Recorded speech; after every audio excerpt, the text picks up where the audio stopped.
fit it. Okay, with CHRISTIE Pawlουch, In Between is a short film played at the LGBTQ plus film festival. It is a film about, I guess it's in your synopsis, but thematically it's about the past showing up at your doorstep, right? That's exactly it. It's like, imagine 10, 5 years, whatever amount of time later, and that person you've dreamt of, you're like, they got away, kind of came back into your life, and what would that look like? So Lisa was the writer, the screenwriter, you're the director and the producer. Tell me when you first read the script and what kind of attracted you to it. So I actually wrote it. Oh, why does it say It's that? actually, Sorry.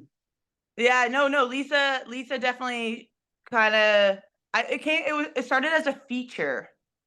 I wrote it as a Okay. feature, and Lisa kind of broke it down into a short film because, in order to make it when you're first starting out, you gotta, start out with shorts. But yeah, it was actually written on by I kind of lived that story a little. Okay. Yeah, so it's very inspired by like true life events, which is fun. Okay, so Um, it's sort of like a proof of concept then. Basically, you have like a feature for. yeah, yeah, pretty much. Like I lived it. We only had one day to make it, so we shot it in one day.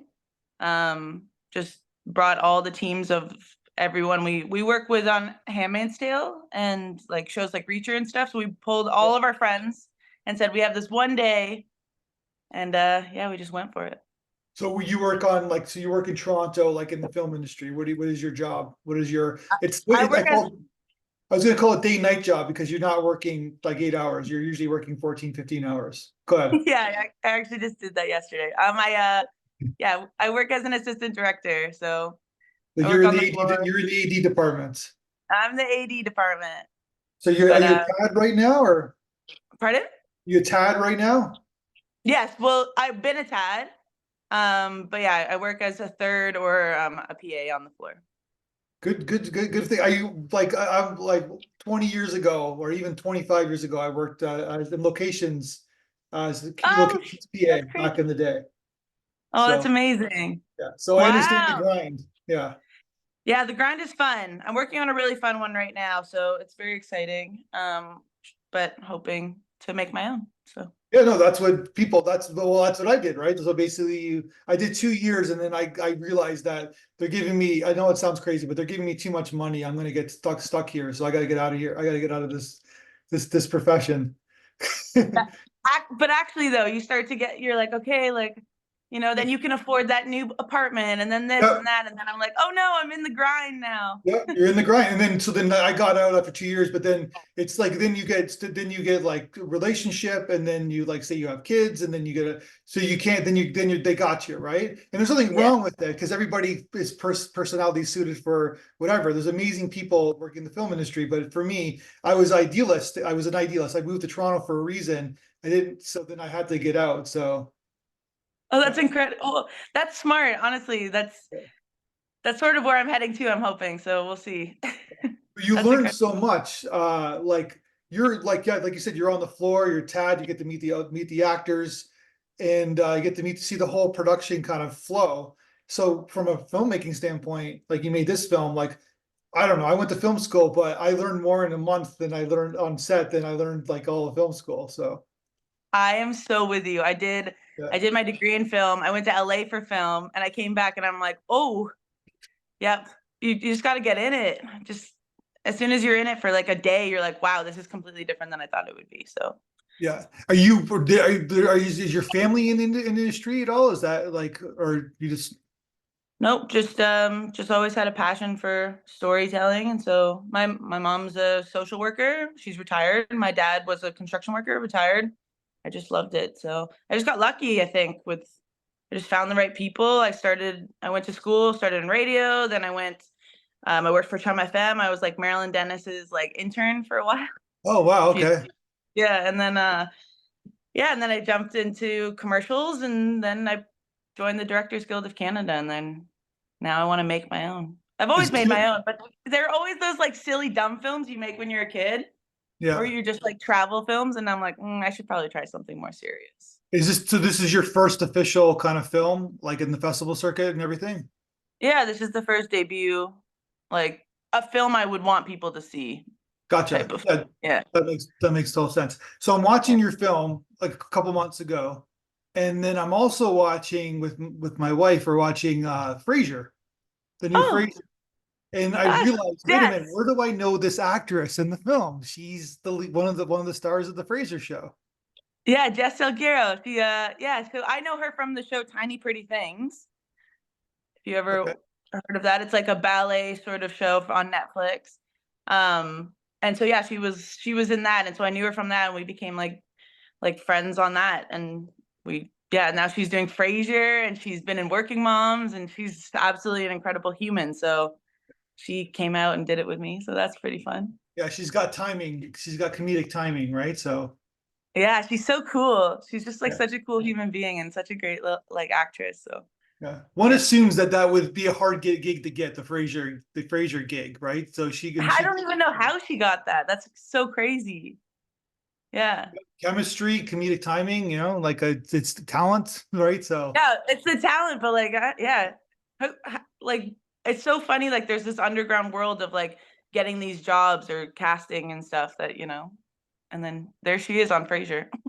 okay, so you got this, wrote the feature script, and then you want to do this proof of concept. It's 13 minutes long. The biggest, like it's almost like a character itself, but your location is so key, right? This house, this couple, kind of like you're kind of setting up the tone. Where did you shoot the film? We shot it in Guelph, and just at like a relative's house. Gotcha. Which was just like the perfect house. I already knew. I was like, this is great. And yeah, we just like used that entire property just in different spaces and just redressed it or whatever in different capacities. And yeah, it worked. It was perfect. And then you got to kind of like the flashback outside scene too, right? Outside the club. Yeah, that's my favorite scene. That scene just like it really happened, right? Like I really lived that. So it was just like so interesting to like go through that. Like I've had like their character names Eric and I've had a Adeline in my life. So it's just very interesting. And then that scene was just so fun to do with like fun lighting and letting people that normally are not like the head of their department or the lead creative be able to have control and be able to just play. Yeah, 100%. So like it's the I'm assuming it gets even more in detail, but your lead character is having a little bit of an identity crisis, right? Like it's like in terms of like who she is that fair to say? Yeah, definitely. Definitely kind of battling kind of what she wants in life and what, being presented with this new opportunity and deciding, to go one route or the other, right? For herself and for her life. And I find it so interesting because it works in so many different capacities just in a normal world. And I hope people can relate to that in some sense to be able to be like, do you choose the safe route? Do you choose the exciting route? Do you take the risk? Do you stay consistent? Like, I don't know. We were just talking about that with our careers, right? So yeah. Yeah, Yeah. So yeah, is yeah, we all have exactly to that. do Like, do we take the risk?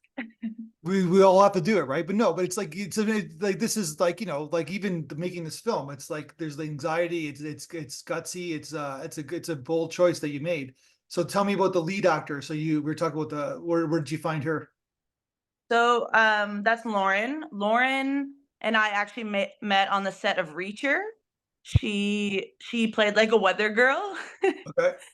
And we just bonded right away. She's just so fun and lighthearted, and she's up for anything, and she's just absolutely amazing. Like still really good friends. And so yeah, I was like that. I couldn't have imagined someone else better to play that because she was just so fun to work with, and so yeah, she just like committed so hard to the character, and I love it. I love her for that. Well, it's one of those things. I know Reacher, it's TV, so they're a little bit faster, but there's a lot of downtime, right? Especially for the actors when they're waiting, they're doing the lighting, etc. They're waiting to be called on set. So if you're a TAD or a third AD, you can talk to the actors, right? Yeah, Like, and then, we had plenty of time to like just giggle and laugh and whatever. And then we just were like, we have to stay in contact, like just so yeah, random. It was just, and I think it was just like 1 or 2 days of shooting. We had to stay in contact and we just like shot each Yeah. other's got each other's numbers, and that was it. There's an Yeah. intensity aspect to when you're filming too, right? Like it's like sometimes boundaries get crossed and it's like there's like you have different kind of relationships. This is from my experience, you might not agree. But then because it's like there's a certain intensity while you're on set. So you have these kind of weird interactions and weird relationships, just from my experience at least. Oh, absolutely. And then you always like you don't know if you want to break like sort of the film professional barrier. Like if Yeah, you want to, especially with cast members, I work a lot with cast, so it's like do we want to have like have that sort of like friend relationship, or we keep it like professional and stuff. yeah. But I mean, Lauren was Lauren and Jess, and so was Anna, who plays Adeline. She was also from Tiny Pretty Things. We just had a blast on that show, so it was just like easy to bond. So she was I could not be friends with her. She's too cool. All right, so tell me, okay, so you got the location, you got the actors, so your crew. So let's talk about your cinematographer for a second. Because did you guys like how was your relationship? Did you storyboard everything? Did you like have a shot list? Like how did you kind of first where did Yep. you meet them? I'm assuming you met them on set. Actually, it's my best friend's boyfriend. Gotcha. He Best friend's and boyfriend. he Okay. best friend's boyfriend.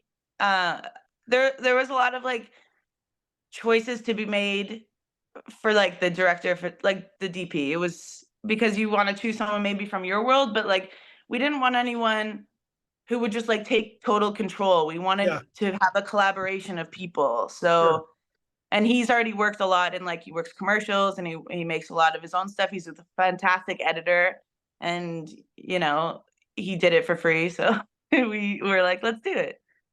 And so we And just yeah, bunched well, together. because he's got something for his reel, right? So did you guys just Yeah, have like a set shot list? Did you know like so you shot it in one day? So you're shooting in yeah. the house, lots of extras, lots of actors. You got an intense bedroom scene.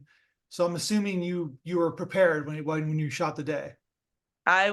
We were mega prepared. We had done location scouts over, we did tech scouts. We just made sure we sort of knew exactly what we wanted and stuff with like we didn't have a whole lot of wiggle room in order to play around that day, right? It ended up being like a 14-hour day. And I'm so Yeah, grateful for those people for coming out for that one day, because I know all of us pretty much worked like the next day. But we just I pulled the best people that I know that I had the most fun with, and they actually all just worked really hard, and it was just so nice, and it was such like a fun, energetic, cohesive vibe on set. So yeah, it was good. But yeah, we definitely had a shot list. I definitely had a storyboard. We definitely talked it through of how we wanted to shoot it. We tried to shoot as much in like chronological order as possible to keep the integrity of that sort of like emotions of the actors. But yeah, bouncing around. bouncing around. It was Okay, so so fast. Some of them were so fast. It was so crazy. We were like, okay, we only have like you have to prioritize like what scenes got the most time, right? yeah, So, when the emotional scenes needed like, yeah, and sometimes we just didn't, like, you always look back and you're like, oh, we just didn't have enough time. We just didn't have enough time, yeah. you know? But that's So like even $100 million movies, right? So that happens all the time. So of course you can go back and reshoot, but then you know what I mean. But you're always battling against time, right? You're in the AD department. yeah, that's it. That's it. I mean, that definitely played a huge role in doing this and stuff. It was very handy to have AD experience to be able to pull that off. So So okay, so you're back on your day job set the next day. pretty much, yeah. Yeah, I was back. I had a later start, I think, that day. I think so, yeah. Or maybe I had that one day off and then I worked the next day, but everyone pretty much worked the next day. The next day. So how are you feeling when the film's done? Like, you I say was on cloud nine. I felt like I could do anything the next day. I felt like I was doing exactly what I should be doing. And my energy level was just all time high. so then the real work begins in editing. So tell me about the editing experience post production. So the editing took forever just because of working and Yeah. scheduling. I had a buddy named Eric who did he composed it, and he did all the original stuff. And we just had busy schedules, and when you're doing passion projects, it's really hard to like, kind of make time or get time to do stuff when we're all just trying to like actually make money to live. Yeah. But yeah, so I just had, but I still had the most fun doing it. I love the editing room.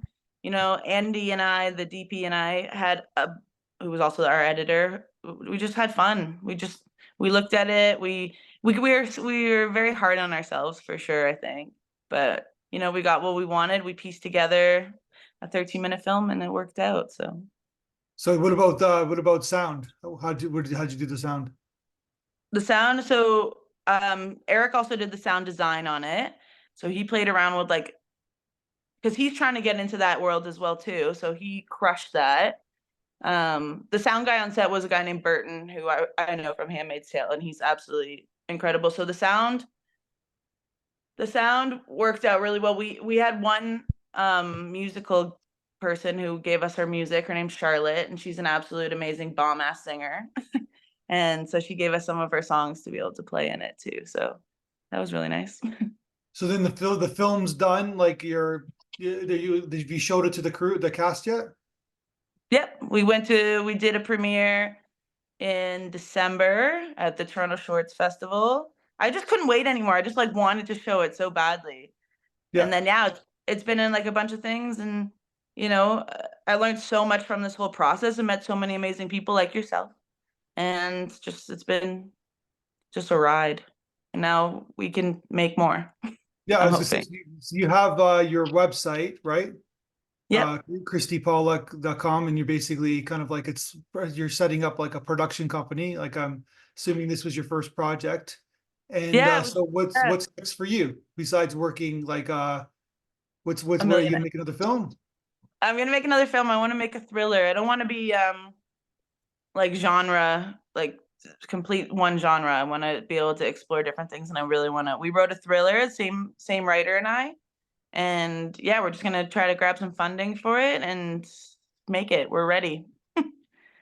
So because you're I was look because on your website you have kind of like you have a good nicely edited behind the scenes kind of montage of this particular film. So it Yeah. was done during COVID. A lot of people were wearing masks Yeah, and we had to do COVID protocols. It was wild. This actually all started though because one of the actors on Handmaid's Tale, his name's Sam. He's incredible. yeah, He was trying to make something, and I was trying to make something. We both just like were having trouble making it during COVID, and then they lifted the restrictions, and then he was just like, if you make this, I'll be in it. But we couldn't work around his work permit and stuff. yeah. So we got Ethan instead, who was incredible. And yeah, he just pushed me to make it. He's like, just make it. I'm like, okay. So I made it during a weekend while I was filming Handmaid's Tale. Yeah, and it's a pretty nice crew, like nice equipment. It's like, yeah, it's a serious film. Like I like that. Yeah, we wanted to make it as like professional as possible and just be able to play around. So I'm just excited. Maybe next time on this next film, we'll have more than one day to film, maybe two. Yeah, maybe too. So when I'm just curious in the film industry, you work in the film industry, it's you're shut down for a while, things come back on, there's major COVID protocols happening, right? Which must have been a little bit irritating, like just from a yeah, go ahead. Yep. Yep. No, it was we worked with ACTRA, like we worked with the actual actors unions. Yeah, And we had to set those things up. We had to test people in the morning and make sure that on a one-day shoot, we had to go and test people in the morning and make sure that they didn't have COVID. So we had like somebody assigned for that, test everyone and come in. So that was pretty fun. you And just we're you're we're worried, all in right? masks. Pardon? There's that anxiety, like you're worried that someone's going to test positive. Yeah, because then we're all working like the next week. So no Yeah, one wants to, come in and it's hard. You're with your friends, like so you're all hanging out like there was like 30 of us like just hanging out and having a blast, and most of the people knew each other, so we just like you become very comfortable, but you have to still stay true to those restrictions, right? yeah. That was When did wild. it, when you're working in the movie, like on this, when did it like just stop? Like when did the like when did the rug just kind of like basically just like the protocols, like was it like a gradual thing or just one day it's like, all right, this is over, we're done. Mine, I was on shows that were so strict for so long, Yeah. which is good, which is great because it kept us all working. and the show's continuing. But I was on season 2 of Reacher when I was double masking for like 2 or 3 years there. But then on Reacher, just all of a sudden, I was done Reacher, and other shows weren't doing it as much anymore. So it just like I think it was a gradual thing for me. Yeah. Gotcha. Did you No, have did you have to worry about that at all? well, I no, guess not. because well, yeah, a little bit, but we basically, we shifted the festival a little bit, and so now we ended up doing private screenings and stuff like that, and it became proved so successful with the feedback, and we were always doing that, and then we realized that the filmmakers aren't there, and then basically, and then we don't, we basically can capture the best like feedback, because before we would do it, we would have like 15 minutes to get the good feedback video from the Oh audience. yeah. The good ones wouldn't the people who wanted to comment, they weren't comfortable doing it in a crowd. So we Oh, realized afterwards, when they basically went to the hallway or where they went home, whatever, that's when the good feedback came. So it was like, and then we learned that through COVID, because I was doing this for over a decade, right, with the yeah. audience, and then the feedback is like 10, like not even 10 times, it's like 50 times better now, right? So basically, so we kind of just kept that at it, because it was like that's the best.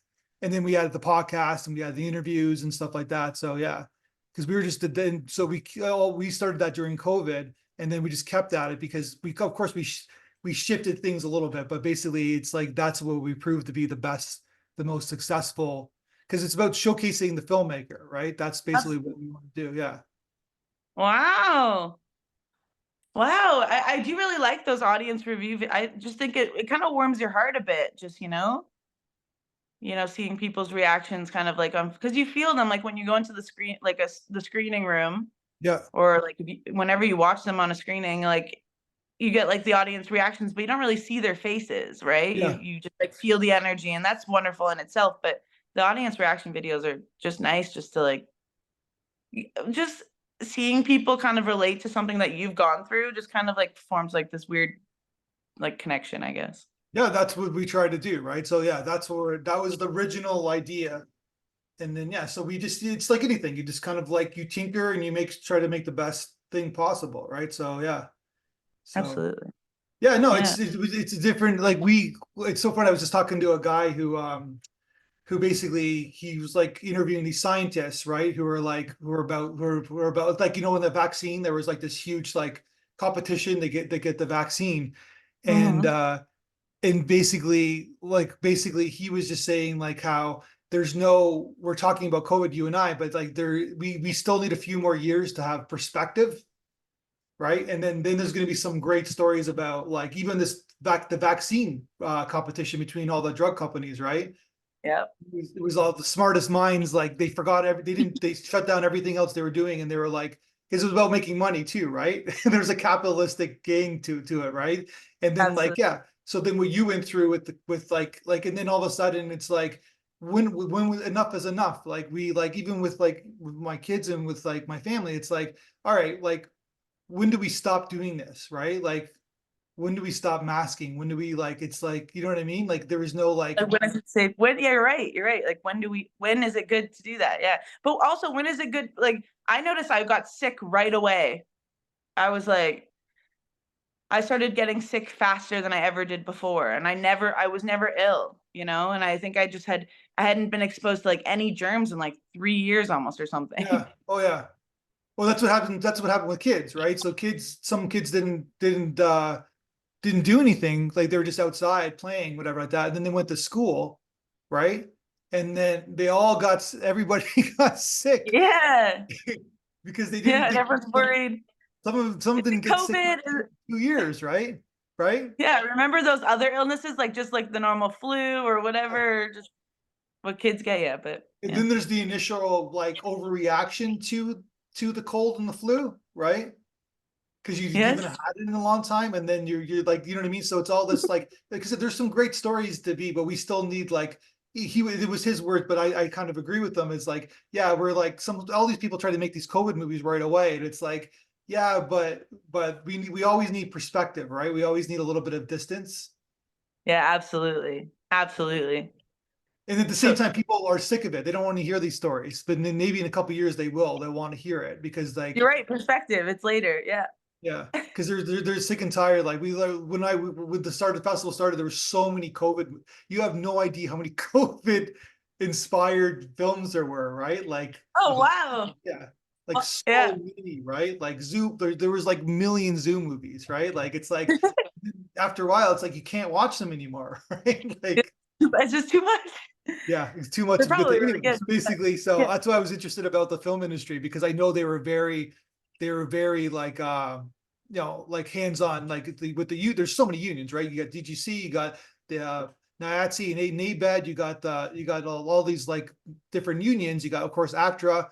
This is just in Canada. Think about the States. So all these unions trying to get together to kind of like come up with these regulations, right? So it must have been Oh, it was crazy at the so it, time. honestly, looking back on it now, when you talk about perspective, it's actually like at the time, yeah, things were scary and everything and whatever.